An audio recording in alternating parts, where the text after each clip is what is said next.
Éphésiens chapitre 4. Je vous exhorte donc, moi, le prisonnier dans le Seigneur, à marcher d'une manière digne de la vocation qui vous a été adressée. En toute humilité et douceur, avec patience, vous supportant les uns les autres avec charité, vous efforçant de conserver l'unité de l'esprit par le lien de la paix. Il y a un seul corps et un seul esprit, comme aussi vous avez été appelés à une seule espérance par votre vocation. Il y a un seul Seigneur, une seule foi, un seul baptême. Un seul Dieu et Père de tous, qui est au-dessus de tous, et parmi tous, et en tous. Mais à chacun de nous la grâce a été donnée selon la mesure du don de Christ. C'est pourquoi il est dit, étant monté en haut, il a emmené des captifs, et il a fait des dons aux hommes. Or, que signifie, il est monté, sinon qu'il est aussi descendu dans les régions inférieures de la terre?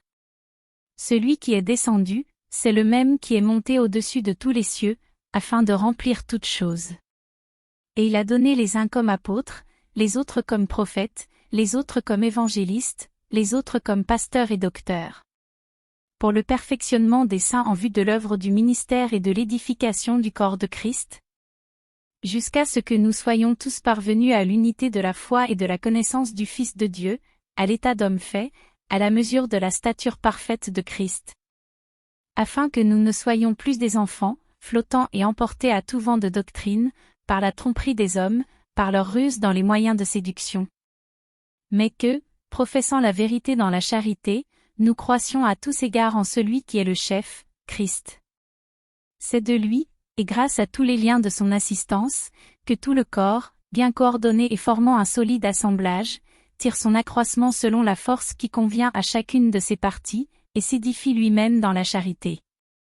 Voici donc ce que je dis et ce que je déclare dans le Seigneur, c'est que vous ne devez plus marcher comme les païens, qui marchent selon la vanité de leurs pensées. Ils ont l'intelligence obscurcie, ils sont étrangers à la vie de Dieu, à cause de l'ignorance qui est en eux, à cause de l'endurcissement de leur cœur. Ayant perdu tout sentiment, ils se sont livrés à la dissolution, pour commettre toute espèce d'impureté jointe à la cupidité. Mais vous, ce n'est pas ainsi que vous avez appris Christ. Si du moins vous l'avez entendu, et si, conformément à la vérité qui est en Jésus, c'est en lui que vous avez été instruits à vous dépouiller. Eu égard à votre vie passée, du vieil homme qui se corrompt par les convoitises trompeuses, à être renouvelé dans l'esprit de votre intelligence, et à revêtir l'homme nouveau, créé selon Dieu dans une justice et une sainteté que produit la vérité. C'est pourquoi, renoncez aux mensonges, et que chacun de vous parle selon la vérité à son prochain, car nous sommes membres les uns des autres. Si vous vous mettez en colère, ne péchez point, que le soleil ne se couche pas sur votre colère. Et ne donnez pas accès au diable. Que celui qui dérobait ne dérobe plus, mais plutôt qu'il travaille, en faisant de ses mains ce qui est bien, pour avoir de quoi donner à celui qui est dans le besoin.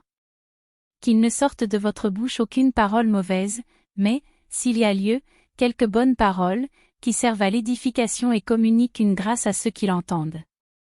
N'attristez pas le Saint-Esprit de Dieu, par lequel vous avez été scellés pour le jour de la rédemption. Que toute amertume, toute animosité, toute colère, toute clameur, toute calomnie, et toute espèce de méchanceté, disparaissent du milieu de vous. Soyez bons les uns envers les autres, compatissants, vous pardonnant réciproquement, comme Dieu vous a pardonné en Christ.